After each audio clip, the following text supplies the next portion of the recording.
Up next, someone else who finds value in what she's doing. As a matter of fact, she changed the way women were looked at when it came to heart disease and revolutionized rehabilitation after a heart attack. I'll introduce you to Dr. Nanette Wenger, a pioneer in women's heart, when One-on-One continues.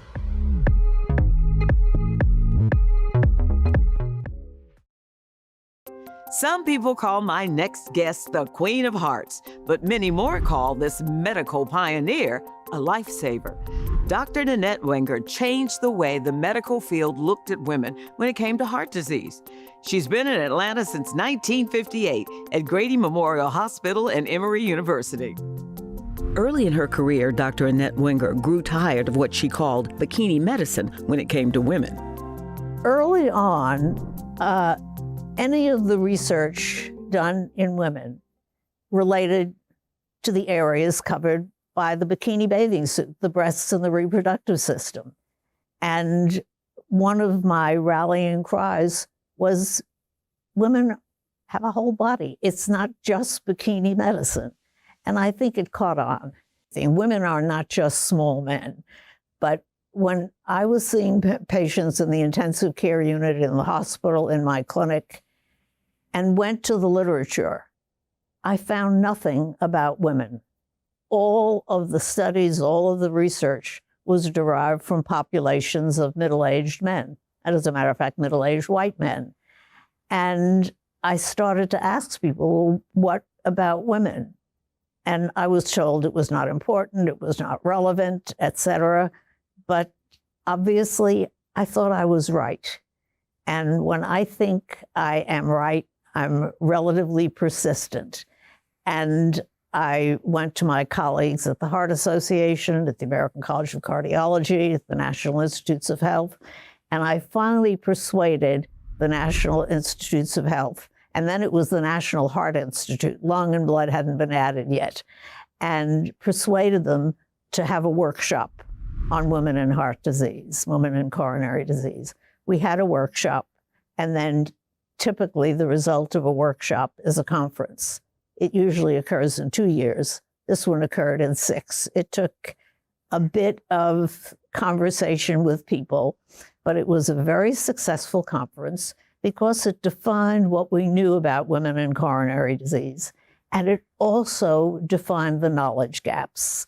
And those knowledge gaps, I think, energized a generation of physician scientists saying, we're taking care of women as half of our patients. And there is so much we don't know and so much that we must learn. And as a matter of fact, when our paper from the conference was published in the New England Journal, it was the 1980s, not that long ago, the journal editors said it was the first time that the word coronary disease and women had been in the title of an article in a major medical journal. So the fact is that so many people suddenly realized that they did not have the requisite information to care for their women patients. And that's the stimulus for research. You're feisty. Oh, yes. When you set your mind to something, it's like, we're going to do it. Well, I think part of it is, in a sense, my leadership style. Many people lead from the top down. I lead from the bottom up. And what I try to do is to enroll people in my vision. And if I do that and then let them fly, then they go into so many areas that encompasses their enthusiasm with my vision. And this is what gains new knowledge. Her work at Grady Hospital and a first-of-its-kind federal grant changed the way patients were rehabbed after a heart attack. What we did with our colleagues in physical medicine and rehab and all of the other ancillary services is we developed a 21-day program where gradually we allowed the patients to sit up and then to walk around the bed. Remember, they were hardwired to the monitor, and we sent them home at 21 days, where everyone else was in the hospital for 6 or 8 weeks. And when I presented our data, and we had, fortunately, no problems, complete safety. And when I presented it at a scientific sessions, the questions were not about the science or the results. They were how much malpractice insurance I was carrying. No. And this became known as the 21-day inpatient rehab. It was the first early ambulation program in the world. It bore the name of Emory and Grady. And then gradually, as we decreased the length of stay, it went down to 14 days, 10 days, et cetera.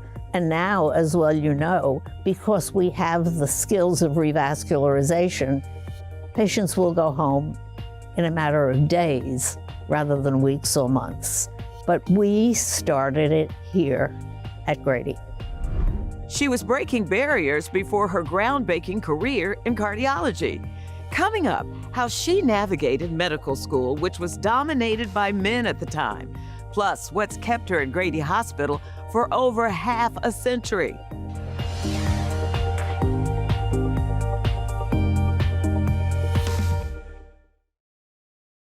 Dr. Wenger and her late sister were born in the United States. Their parents were Russian Jewish immigrants. Well, this was a long time ago. This was at the time of the Tsar, at the outbreak of the First World War. And my mother was still in university there and actually came to America on the last ship to cross the Atlantic. My father was very different. His family was in the lumber business, and they had contacts with Japan, who was one of their major markets. And my father spoke fluent Japanese, so that when he escaped through Siberia and went to Yokohama and spent time in Yokohama before coming to the US. Where did they meet? They came from the same small town, but they never knew each other because they were 5 years separate in their age. But my father was friends with my mother's oldest sister. He contacted her when he came to New York, met my mother, and that was it. My parents were highly educated. They spoke 4, 5, 6 languages. And actually, in the early days when I was doing research for the early editions of The Heart, many of the articles were not in English, and we didn't have the automatic translation. My mother did a lot of the translating for me for the Eastern European. So when you were growing up, what were the kinds of things that your parents told you that you still incorporate today? What were the things they said you were responsible for? Well, again, I think it was respect, responsibility, and a lot of this really is something they showed to me by what they did in the community. They always, even though they were immigrants, they were privileged immigrants because they were highly educated, and they gave back to the community as well. So what was your first volunteer job, you remember? Oh, I remember it very clearly because I was in high school. I was in Manhattan at the Hunter College High School, and it was during the war, and there was the American Women's Voluntary Services, and we were junior American Women's Voluntary Services. We had uniforms. It was very impressive. And we walked over to the New York hospital, and we volunteered filling pills. You filled the capsules by hand, which is the way it was done. And we did this during the war all the time. We were part of the war effort. At Hunter College, a professor told her she should be a lawyer and not a doctor. But Nanette Cass chose Harvard Medical School. Well, again, mine was the 6th class of women at the Harvard Medical School. And the decision was made by the Board of Overseers that they had to have 10 years of experience with women before they incorporated them in the university charter. So women were incorporated in the university charter the year my class graduated. Until then, we were on probationary status. And as such, we could not get university housing. So the men lived in the dormitory under house rules at the time, and the women lived in apartments in town. You got the better part of the deal. But the other better part of the deal was that even though some of our professors really didn't know how to handle women, our classmates were wonderful. The men were welcoming, they took care of us, they made certain that no one even thoughtfully or emotionally abused women. And I remain friends with some of my classmates to this date, although sadly there are not as many as there should be around. Well, how did you meet your husband? He was a gastroenterologist. Well, it's not truly an arranged marriage, but our fathers were friends and they introduced us. Did you have second thoughts about marrying another physician? Not at all. And why? Because we shared so many things. Actually, we both were at the Emory University School of Medicine. As a matter of fact, he was there first, which is the reason I came to Atlanta. I agreed when we became engaged to try it for a year. It's been a very long year. How many years now? It's been over half a century. 67 years to be exact. Why did she stay? There was something about Grady Hospital that absolutely made my heart sing. It was the patients who were wonderful. First, they entrusted us with their care, which was really important. Secondly, they allowed us to use them to teach our medical students and our residents. And that is a giving. And then they participated in our research studies. And in the early research studies of cardiology, the Grady site was always, as it is today, one of the top enrollers because our patients knew the value of learning. And some of the things that we do absolutely routinely in cardiology today were made possible by the patients in the early days who enrolled in the early National Institutes of Health research studies. They were just wonderful, wonderful people. And, you know, when you work at a safety net hospital, you realize how much ability you have to give back, not only to individual patients, but to the community.